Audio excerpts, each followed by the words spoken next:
नमस्कार बच्चों, welcome to our channel education point. आज इस वीडियो में बेटा हम शिक्षा निदेशालय कक्षा 8 गणित कार्यपत्रक नंबर 13 करेंगे। टॉपिक आपका है वर्गमूल ज्ञात करना। चलिए शुरू करते हैं। प्रिया और रिया अपनी छत पर रस्सी कूद खेल रही थी।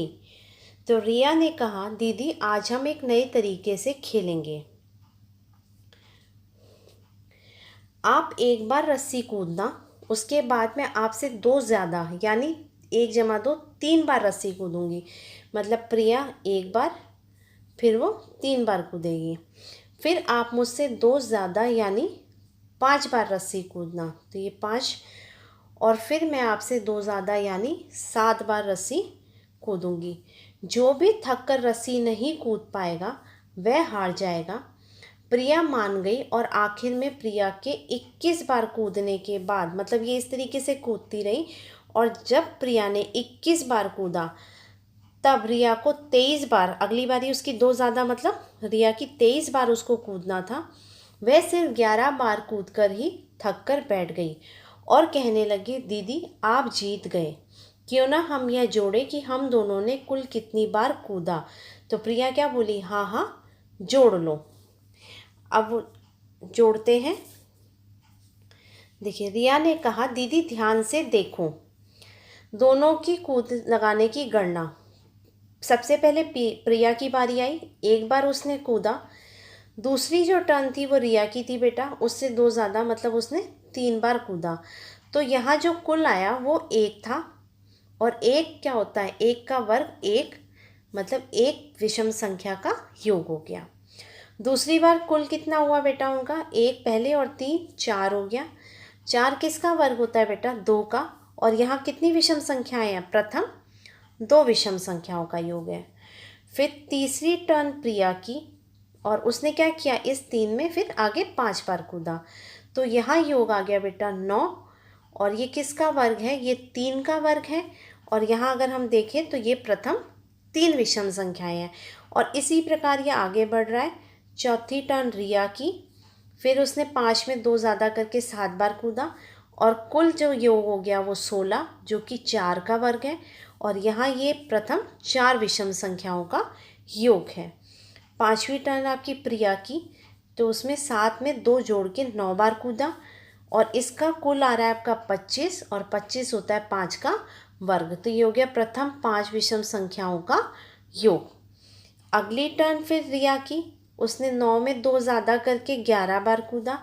इसका योग बन गया 36, और ये 6 का वर्ग है। और यहाँ विषम संख्याएं देखें तो ये प्रथम 6 विषम संख्याओं का योग है। सातवीं टर्न प्रिया की आई, उसने 11 में 2 बढ़ाकर 13 बार कूदा, और ये टोटल हो गया आपका 49। और ये किसका वर्ग है बेटा, 49 7 का। और ये विषम संख्याएं प्रथम 7 विषम संख्याओं का योग बन रहा है। आठवीं टर्न रिया की, 13 में 2 जोड़ के 15 बार कूदा, कुल बना 64, और ये 8 का वर्ग है। और संख्याएं हो गई प्रथम 8 विषम संख्याओं का योग। नवीं टर्न आई किसकी, फिर प्रिया की, उसने 15 में 2 जोड़ के 17 बार, और ये हो गया आपका 81, और ये 9 का वर्ग है। तो प्रथम 9 विषम संख्याओं का योग। 10वीं टर्न फिर रिया की आई, उसने 19 बार कूदा, जो कि टोटल हुआ 100, ये 10 का वर्ग है। और संख्याएं देखेंगे तो प्रथम 10 विषम संख्याओं का योग बन रहा है। 11वीं टर्न प्रिया की आई, और उसने कितना 21 बार कूदा, और टोटल हो गया 121, और ये 11 की घात 2 हो गया। तो आप यहाँ देख रहे हैं कि जैसे जैसे अगर 5 विषम संख्याओं का योग है बेटा, तो उसको हमें जोड़ करने की ज़रूरत नहीं है। ये प्रथम 5 विषम संख्याओं का योग है, तो 5 का हम वर्ग 5, ये क्या लिख देंगे 25। ठीक, अगर 10 विषम संख्याओं का योग है तो उसका हो जाएगा 10 का वर्ग, मतलब उसका योग निकल जाएगा 100। तो इस तरीके से तो हम किसी भी संख्या का वर्गमूल ज्ञात कर सकते हैं। तो ये वर्गमूल, अगर मुझे 25 का वर्गमूल निकालना है तो मुझे पता है 25 का वर्गमूल 5 है। अगर क्रमागत विषम संख्याओं को घटाते हुए शून्य आया, क्रमागत क्या करते जाना है, हमें विषम संख्याएं मतलब 1 3 5 7 9 इस तरीके से घटाते जाना है। अगर इनको घटाते हुए परिणाम 0 आ जाता है तो इसका मतलब वो संख्या पूर्ण वर्ग संख्या है। अगर शून्य नहीं आएगा तो इसका मतलब दी गई संख्या पूर्ण वर्ग संख्या नहीं होगी। तो 25 का अगर हमें वर्गमूल निकालना है बेटा इस तरीके से, तो कैसे निकालेंगे? ये 25 है आपका, इसमें हमने क्या करना है, विषम संख्याएं घटानी है। सबसे पहले 1 घटाया, वो आया 24। फिर 24 में हम अगली विषम संख्या 1 के बाद 3 घटाएंगे, ये आपका आ गया 21। फिर 21 में 5 घटाया 16। फिर 16 में बेटा अगली कौन सी संख्या होगी, 7, 9 आया। और उसके बाद 9 के बाद 7 में के बाद 9 आएगा, 9 घटा 9 0। तो ये 0 आ गया। अब ये 0 कहाँ है बेटा, 1 2 3 4 5, पाँचवें पद में 0 आया। तो इसका मतलब आपका 25 का वर्गमूल जो है वो 5 है। मतलब जिस पद पे 0 आएगा वो पद हमारा आंसर होगा।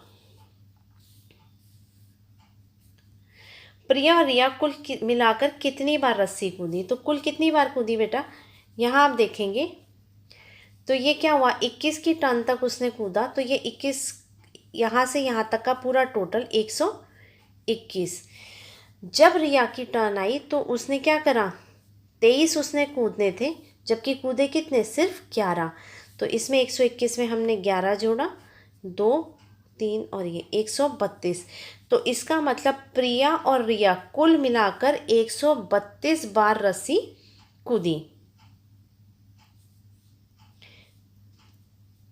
सेकंड क्वेश्चन आपका है, प्रिया ने कुल मिलाकर कितनी बार रस्सी कूदी? तो आप प्रिया का देखिए, उसने कितनी बार कूदा बेटा, ये देखिए, ये प्रिया का है 1, फिर प्रिया ने 5, फिर उसके बाद ये 9, फिर 13 और ये 17, फिर 21। आप इसको अगर टोटल निकालेंगे तो ये आपका आ रहा है कितना, 66 बार। तो इसका मतलब प्रिया ने रस्सी कितनी बार कूदी, 66 बार। तो यहाँ आप लिख देंगे दूसरे का आंसर 66, पहले का क्या था 132। अब आपका तीसरा प्रश्न है, रिया ने कुल मिलाकर कितनी बार, इसने कुल कितना कूदा बेटा? ये देखिए, ये रिया है, इसने यहाँ 3 बार, फिर 7, फिर 11 और 15, 10। ये जो अगली बारी रिया की आई थी बेटा, इसमें उसने कूदना तो 23 बार था, पर कूदी कितनी बार, सिर्फ 11 बार। तो जब हम इसका टोटल निकाल रहे हैं तो ये भी कितना आ रहा है, 66। तो इसका मतलब अगर ये गणना की जाए इस तरीके से तो दोनों ही रस्सी कितनी बार कूदे, 66 बार। तो आपका इसका आंसर भी क्या आ जाएगा, 66। आप क्या समझते हैं इस खेल में कौन जीता और कौन हारा? देखिए, उनकी शर्त के हिसाब से तो प्रिया जीती, क्योंकि उस रिया ने क्या कहा था कि जो भी क्या करेगा, आगे कूदने से मना करेगा वो हारा हुआ माना जाएगा। तो उसने, रिया ने मना किया। पर हमारे हिसाब से इस खेल में कोई भी जीता, कोई भी नहीं हारा। क्यों? क्योंकि प्रिया 66 बार कूदी और रिया भी कुल 66 बार। तो दोनों ने रस्सी कितनी बार कूदे, बराबर।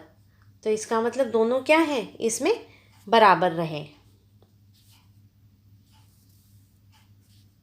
तो इसमें आप लिख देंगे कि हम समझते हैं कि इस खेल में दोनों ही बराबर बार कूदी हैं, तो कोई भी जीता और कोई भी हारा नहीं। नेक्स्ट क्वेश्चन है, निम्नलिखित संख्याओं में से कौन सी पूर्ण वर्ग संख्या है और कौन सी नहीं है? तो हमने पिछली वीडियो में सीखा था बेटा, देख के कैसे पता चलेगा, कोई भी संख्या जिसका इकाई का अंक 2, 3, 7 या 8 होगा वह संख्या पूर्ण वर्ग संख्या नहीं होगी। तो यहाँ आपका 128, 77 और 153, ये 3 संख्याएं ऐसी हैं जो कि पूर्ण वर्ग संख्या नहीं है। तो यहाँ आप लिख देंगे।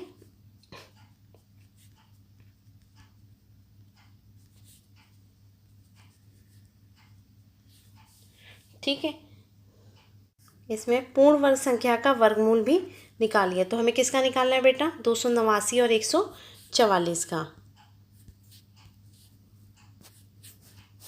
देखिए, 289 का कैसे निकालेंगे, हम लगातार विषम संख्याओं को घटा करेंगे। 289 में 1 घटाया तो ये आपका आ गया 288, फिर 288 में कौन सी अगली विषम संख्या 3 घटाई, 285, 285 घटा 5, 280, फिर 280 घटा 7, 273, 273 में घटा 9, ये 264, 264 में अगली विषम संख्या 11 घटाई, 253, 253 घटा 13, ये आ गया 240, फिर 240 में घटाया बेटा अगली विषम संख्या 15, ये आपका आ गया 225, 225 में से आप घटाएंगे 17, 208,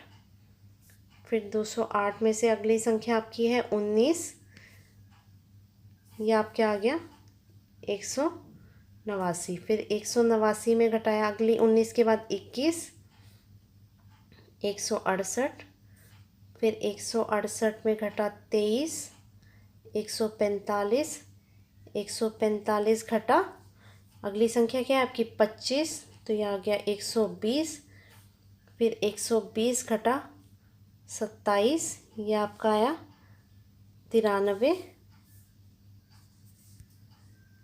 फिर 93 घटा अगली संख्या आपकी आएगी 29, यह आ गया 64, फिर 64 में घटाया 31, 33 आया, फिर 33 में अगली संख्या क्या रहेगी 33, ये आ गया 0, यहाँ बेटा 0 आ गया। तो आप देखिए 1 2 3 4 5 6 7 8 9 10 11 12 13 14 15 16 17, ये 17 पे आ गया। तो इसका मतलब 289 का जो आपका वर्गमूल है वो है 17।